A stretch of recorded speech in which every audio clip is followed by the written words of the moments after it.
好，心跳星8520嘅嘉賓，好耐冇見啦，就係 Chantel 姚卓 Hello，飛。Y Y 你好2年冇見啦喎，依家咧好似新年咧過年，即係好耐冇見自己個兒生女咧，就講埋晒啲。喂，你好，恭喜發財啊，係啊身體健康啊！讀書叻唔叻啊？你要答噶喎。讀書開唔開心啊？開心開心，祝你龍馬精神啊，身體健康。啊，幾時畢業啊？過多2年咯，過多2年，年。係啊。哦，咁俾心機讀書咯喎。多謝多謝。有冇拍拖啊？呢個就係今日嘅題目啦，係咪？唔係，呢個始終都係愛情節目，不過唔好問埋啲咁近嘅先，因為我唔想成為一個黑人憎嘅親戚。通常新年咧，啲親戚問我呢啲，我走噶啦。係啊，利是我都唔要噶啦。講你隻歌先啦，即係難得飛翻嚟都好喎。即係你去外國讀書，即係每年都抽啲時間。今次翻嚟2個月係咪啊？3個月啊，冇，我覺得都一定要翻嚟嘅，即係始終我都有歌要出啦，同埋都好耐冇去維繫呢個關係，即係都唔可以斷太耐，我覺得。其實都差唔多嘅。你諗下，其他歌手就算冇去外國讀書，咁又咪幾個月出一隻？即係所以你俾我哋嘅感覺，即係大家知你去外國讀書，但係又唔覺得係離開咗咁耐嘅。係，即係都會間唔中翻下嚟。係啦，即係你啲歌就啲人又會即係煲幾個月啊咁樣，跟住可能咧掛住你有冇新歌啊？等1-2個月咧，咦又有咯喎咁樣。今次就帶嚟呢個新歌喎，想飛之內心獨白。中唔中意飛嘅呢個飛係即係成日飛翻香港嗰個想飛？我覺得好襯我，因為我成日都要飛嚟飛去。但係想唔想先？想10幾個鐘喎。唔想唔想飛咁耐。你讀呢科我又幾有興趣喎，叫做音樂商務喎，係咪？係啊。就又唔係淨係音樂，就包埋商務，但係又點樣包法咧？其實佢就係有好多嘢砌埋一齊，就變成呢一個 major 嘅。咁其實係讀啲咩呢？就有即係好多 copyright 嘅嘢啦，跟住唱片公司嗰個分層係點樣啦，即係每一個人嘅崗位啦，跟住 production 我哋都要讀嘅，即係 music production 都要讀啦，music technology 啦。我有一科係直情複雜到呢，因為我又冇讀過 physics 嘅。但係佢就係都要我哋每一個呢個學生咧都要讀呢一科，就係嗰啲電流咧，即係你錄音嗰啲電流咧係又唔知點樣有個 circuit 啦，即係有個嗰啲我都唔識解釋啊，即係總之有幾多個 amp 啊，即係嗰啲電咁走嚟走去啊。錄音嘅時候咧，支咪壞咗，或者係監製佢個 panel 疏疏地，跟住等我嚟。其實都未去到咁。即係咁 general， 佢係讀緊呢一條線入邊發生啲咩事咯。即係我心諗我都唔知喎，即係呢啲係未必可以形容到，或者我作為一個歌手未必可以做到嘅一樣嘢，都得意嘅讀呢啲嘢。得意啊！我覺得你終於會應用到㗎。係咩？你再錄下一首歌嘅時候咧，你內心祈求，咦可唔可以快啲有啲儀器咧出現啲咩故障？咁你又可以睇下自己識唔識整啊。但我亦都有學 mixing 咯，呢個就容易啲，即係簡單啲去明白同埋去應用咯。哇！我覺得你呢一科係真係依家做音樂嘅趨勢嚟嘅喎。係好似咩都有啲咁樣咯。但唔深入嘅，你意思係？深入嘅都深入嘅，即係意思係去好包括晒好多嘢咯，即係有 mixing， 有 production， 有經理人嘅崗位，有 record label， 跟住個 artist， 即係你又可以去學鋼琴，又可以學總之你要學一個樂器啦，同埋你可以唱歌咯，即係學唱歌咯。因為我覺得依家好多獨立歌手啊，即係佢未必有咩大公司啊，一 team 人啊，佢自己做晒所有崗位。但係依家香港我見到即係所謂獨立歌手嗰個困難就係佢就算自己有技術整晒成首歌啦，但係死啦行台嗰啲又係嘛？呢個就係我哋教授都有講一個好重要嘅問題，就係可能我哋有好多好 talented 嘅人。或者即係呢全世界都係唔淨止香港，唔淨止美國，全世界都可能有啲好 talented 嘅人，佢哋有呢個即係天賦去唱歌啦，或者去表演啦，但係佢哋冇一個人或者冇一樣嘢可以幫佢哋 promote 啦，即係佢哋唔識點樣將佢哋嘅 talent 去話俾世界知咯。咁呢個就係好重要嘅一樣嘢，所以 music business 就係教你點樣去即係 promote 呢樣嘢。哇！咁你如果學成歸來嘅時候，咁你咪自己做晒所有嘢？咁都唔可以自己做晒嘅，我都你依家要有幫派手台嘅。又識，跟住自己錄歌，聽到壞咗又自己整。唔係，咁我都要跟即係學校學習啦，同埋跟而家公司學習嘅，即係我覺得自己咁樣都未必可以搞得掂。係你睇你隔離同事放心晒啊！阿 Vincent，唉好彩，都要跟佢學習，佢都好犀利。畢業翻嚟之後，大家仲有一路。我幾驚 DJ 冇得做啊！你如果即係原來你嗰個咩啊 music business 咧，學埋做電台，唱聽翻嚟 fans 就可以同佢近距離戀愛，柯逸兒。雖然你呢一科，我見你都學到好多嘢啦，同埋你嘅生活都愉快啦。咁但係我諗你嘅歌詞嘅時候，我見到有啲歌詞係你有啲不安喎。係啊，我諗係有少少成日覺得同事業有啲距離，即係而家咁樣周圍飛去讀書啦。咁我 stay 喺度就唔會好長時間啦，即係最多咪都係幾個月咁樣。咁有時會覺得，唉，同嗰個樂壇有啲遠啊。即係好驚會分得太開，或者會流失咗啲 fans 咁樣，即係會成日有呢個恐懼咯。係喎。咁所以就有時想放棄學業，即係會覺得其實我嚟呢度做乜嘢呢？即係我嚟呢度係學到嘢，但係我而家冇咗個事業，咁到時我學到嘢嘅翻嚟，學到啲嘢翻嚟都未必可以應用到，成日會有呢個恐懼喺度咯。哦，我頭先你聽到放棄，跟住我幾驚啊！即係諗住放棄音樂，唔係啩？唔係放棄，即係放棄學業，係咪係？我諗你係支持嘅，我梗係支持㗎。我驚你爸媽聽到唔知點啫，以後唔俾你飛翻嚟派歌啊！我驚。我啲我唔係感動嘅，書都唔讀，大佬。但我又明你嗰個擔心，因為始終即係爭分奪秒啦，個個一年派咁鬼多隻歌係咪？即係你唔好話派唔派歌啊，即係可能你喺香港出多啲活動，會唔會成績又好啲咧？即係咁樣係嘛？喺香港出多啲活動，成績會好啲。唔係，即係你喺譬如你抌低隻歌做啲訪問就走啦。但係其他長駐喺香港嘅歌手唔係噶嘛？哦，係。即係會唔會我去呢個商場搞下個活動先，跟住呢度又快閃 busking 先，即係嗰個曝光又或者你同樂迷接觸嘅機會又多好多嘛？係，所以都會有呢個掙扎咯。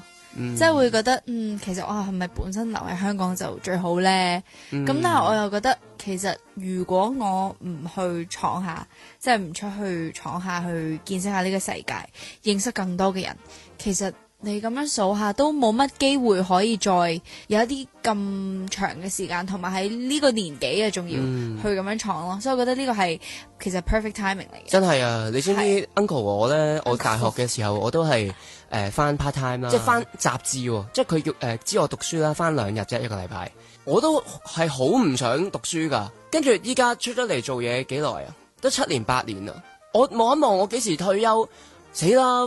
香港人好似成平均60歲先退休，我仲有咁多年，即係依家反而係覺得自己出嚟做嘢，每一日有要 output，即係做 DJ 更加啦，每日你要同人講嘢啦，好驚會乾塘啦，好驚會重複啦，工係翻唔晒嘅。所以呢首歌呢，就係其實就係好似你講嘅說話咁樣啦，其實都係俾我自己一個勇氣咯。你中唔中意 New York 咧？咁中意，好正啊！New York，我覺得係同香港好相似，所以我一去到嗰一下啦，我就知道我應該唔會 homesick 噶啦。跟住之後，從此以後就即係都好中意嗰個地方咯。我反而New York 咧，我覺得佢正係即係有一個世界資訊嘅中心嘅感覺。係佢一個好所有人都認知嘅一個地方，跟住你去到嘅時候咧，你會覺得哇好正啊！我就喺嗰度啦，咁樣即係好似 first hand 咁樣去接收佢啲信息咁樣咯。食唔食得慣咧？美國嗰啲嘢食，因為佢太多嘢食啦。佢真係咩種類都有。所以就算如果我想食個叉燒飯，我都會有咯。所以就其實都好習慣咯。即係都係我哋平時食開嘅嘢。New York 咧，唐人街係特別出名嗰啲餐廳。係啊，我覺得好好食。我食嗰個叉燒飯係，我覺得好食過香港嘅。跟住咧喺邊度啊？喺邊度？係咪 Manhattan 入邊㗎？係成龍補習社對面。成龍補習社，你有冇見過？New York 有間成龍補習社。佢出邊係咪好大隻燒鵝噶？唔記得啦。因為我係已經係8年前、9年前啦。我哋即係食完之後好滿足行翻出嚟，一望到對面成龍補習社咁咯。可能執咗。唔知啊，唉，都咁多年啦。我收尾知道咧，好多退休嗰啲燒味師傅啊，係就移民咧喺唐人街臥虎藏龍。真係㗎，有冇啲介紹俾我啊？有最正唔係話燒唔燒味定咁嘅嘢啊，而係嗰個自由啊。冇錯，你會覺得自己好自由咧？依家有，絕對有。自由成點樣？因為我覺得同 New Zealand，因為我之前去 New Zealand 讀書啦，嗰個反差真係太犀利啦！即係喺紐西蘭嘅時候，嗰個 boarding school 咧，即係大家都知道寄宿學校係都少嚴噶嘛。即係雖然我個學校未必係好似人哋英式嗰啲咧，真係 Harry Potter 咁樣，即係咁嚴格啦。但係佢都有少少限制，就係你可能好似6點前要翻到屋企噶咯。咁慘㗎，係咪真原來係係啊？會頂唔住噶。咁所以就有時要同爹哋媽咪講，即係申請可唔可以耐啲咁樣，即係可能我諗最遲都好似9點咁樣咯。哦，咁就有好多啲限制，但係你係大學冇噶嘛，嗯即係你可能正啦，夜依家少少翻屋企啊，或者你想同朋友去食啲嘢啊，係散下步啊，咁樣你都可以。咁同埋大學就 free 啲啦，即係你唔需要追咁多成績啦。嗯即係中學就係為咗入一間好啲嘅大學，但係你中學就唔係邊大學你就都唔需要太過去追啲咩。要平衡咯，翻嚟大學係。係啦，即係你要知道你要有個生活咯。係啦，個係考驗就係你除咗讀書，仲揾到其他人生嘅價值，係啦，即係一個探索自己嘅好嘅係啊時間咯。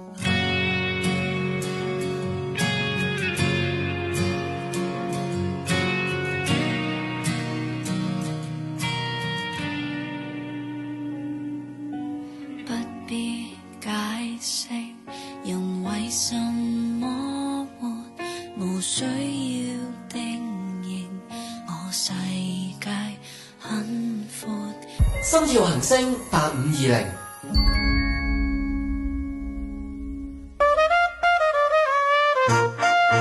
行星愛情地圖。第二節翻嚟，繼續有 Chantel 喺度嘅，繼續講下佢嘅留學生活啦。你平時咧中意去邊咧？如果落堂之後，落堂之後我會中意去行下街咯，因為我學校隔離咧就係一個叫 Broadway，即係 Broadway 嘅街，就係好多店啊，好多賣衫啊，跟住有時又會呢度開一間嘢，嗰度又新開一間嘢，係差唔多每一個禮拜都會新開張一啲嘢噶，即係餐廳又好，賣衫又好，跟住成日 IG 就會碌到咯，因為呢個城市真係太多人關注啦，咁所以好多人就會 post 咯，咁我有時我間唔中碌到，好近啫喎，行5分鐘啫喎。咁咪放學咪行已經係跌入咗呢個消費陷阱啦！你部電話係偷聽你平時同啲同學講嘢，知你喺邊啊？係唔係有乜可能5分鐘就到啊？係咯，佢根本就啄住你嚟餵俾你嘅嗰啲廣告係。真係慘啊！你又成日行街買衫，你又 po 多啲相嘛？我見你 IG 個零月先一個 po，對唔住啊！咁孤寒，我幫你啲 fans 爭取啊！多謝你啊！因為咧我就比較少影相嘅喺嗰邊，我就好中意，即係同埋我好少真係睇電話嘅，我就 enjoy life 咯，同我啲朋友傾多啲偈咯，真係咁樣。不過我會影多啲噶啦。喂，我覺得你首歌咧話在這刻打開天窗會看見我動向，我哋改一改咧，啲 fans 係想在這刻打開 IG 啊，會看見你動向。係，可唔可以？可以喎，半個月一次。聽埋你，聽埋你。聽你爹哋可以啦。喺大學啦，自由度又大咗咁多啦，即係有冇都開始同啲男仔玩下咁啊？其實我覺得自己中學嘅時候會多啲男性嘅朋友，反而而家大學呢又少啲。我諗都係來來去去都係得嗰幾個咯，即係唔會好多，唔會特別多，或者唔會特別 close 咯。我覺得其實又冇一個好 specific 嘅人啦，但係我諗我而家大咗呢，我覺得中學嘅時候大家可能未會覺得會產生誤會呢樣嘢，咁所以就會玩得埋啲。咁而家大個咗呢，就會驚可能會產生一啲即係誤會，或者大家俾錯 signal，咁就會冇咁 close 咯，即係同男仔。呢個係我自己咁樣諗啫。呢啲係試過比賽先咁驚。係係，同埋都聽唔少噶啦，身邊都所謂比錯啦，係即係根據自己嘅標準噶嘛。你會覺得係吓咁樣都覺得你係中意，我係中意你唔係嘛？即係你都聽過，即係男仔同女仔係冇純友誼呢樣嘢啦。嗯即係好多人咁樣講嘅，咁所以我有時都會有啲避忌，就係咁樣。但我覺得真係有，我都覺得其實係有嘅，但係就好驚人哋唔係咁樣諗啊嘛。哦，咁人哋唔係咁樣諗嘅時候，佢就會覺得咁可能係咪你中意我呢？如果你同我講嗰個變化係啲咩呢？即係如果我要去揾一個理想嘅人呢，我發現原來EQ 係好重要，即係 EQ 呢樣嘢係冇人教到你咯，你要都係自己嗰個培養同埋修養，即係呢個係冇人可以灌輸俾你咯。嗯，所以呢個係練唔到翻嚟，或者你點講呢？即係少少係天生咁樣咯，所以我覺得係比較難去揾一個係咯，係，同埋都好難去喺了解嘅過程，係啦，你睇到，即係除非你刻意安排嘅啫。係啦即係同佢哋食 pizza，你啊俾 tips 個侍應嗱，陣間咧你啊將個 pizza 就唔小心咧就冚喺佢塊面喎，即係如果佢都仲係咁有禮貌咧，就 pass 啦咁。係你好難睇㗎嘛，好難㗎。要同一個人相處，我覺得唔止係你要揾一個伴侶，你揾朋友都係，即係都會好唔舒服㗎嘛。如果個朋友 EQ 唔高嘅話，或者即係可能情緒上面即係哇，突然之間咁嬲嘅，點解？即係都會有少少唔舒服。咁所以呢樣嘢係我喺大學嘅時候經歷咗，即係同人相處之後發現嘅一樣嘢咯。係外形咧有冇要求㗎？唔好同我一樣高啊，即係唔好矮過我咯。同埋我年紀細過我都有啲問題。好難細過你㗎啦，大佬，你芳齡19，啱啱 search 我得下，明明已經出道咗咁多年，先19。咁我哋 check 下睇下你有冇一啲隱藏嘅擇偶條件，可能你自己都唔知嘅。好啊，個情景就係咁樣喎，你咧生咗對翼喎，今晚你終於衝破咗呢個成年人嘅常規嘅枷鎖啊！咁啊，趁住半夜冇人啦，你就飛上天咯。跟住咧喺個夜空啊，有4種奇幻嘅景象。咁你最想飛入以下邊一個畫面冒險呢？ A 就係一個由彩色霓虹燈組成嘅播住電子音樂嘅懸浮嘅島。B 呢就係一個白色嘅燈塔，就係一個觀星塔嚟嘅。最頂呢有一盞好微弱但係個感覺好暖嘅油燈。周圍咧就好安靜嘅。C 一條喺雲海之中穿梭嘅巨大飛天嘅鯨魚，咁佢就話Chantel要唔要上嚟啊？我兜你周圍去啊咁樣。D 咧就係暴風雨嘅邊緣，哇！就係喺呢一個黑雲嘅邊界啊，雷電同夕陽之中嘅交織，跟住你喺呢個黑雲有個金色嘅裂縫，你又要捐入去啦咁樣。咁梗係邊一個咧？我覺得會揀第二個，揀第二個係啊，點解咧？個燈塔，因為好似平靜啲咯，冇乜風險，我覺得係都驚冒險喎，你睇嚟都驚啊！我都好 surprise，點解個暴風雨會係一個 option 咧？但係因為佢裏面係金色啊嘛。哦，OK，明白。係，不過我唔打算影響你嘅選擇啦。我會揀第二咯，都係。好，咁聽下第二究竟係咩咯？你需要一個伴侶咧，極度低調，擁有極高嘅私人空間。等我解釋下，即係話咧，佢性格係極度沉穩，未必係好 social 嘅人，甚至乎係遠離人群。但係佢係具備神級的情緒管理。哦，呢個準啦！你啱啱先講完，我都知 EQ 高真係好緊要，但係你好難 check 到啊。其實講真，真係好難會 check 到，即係應該咁講。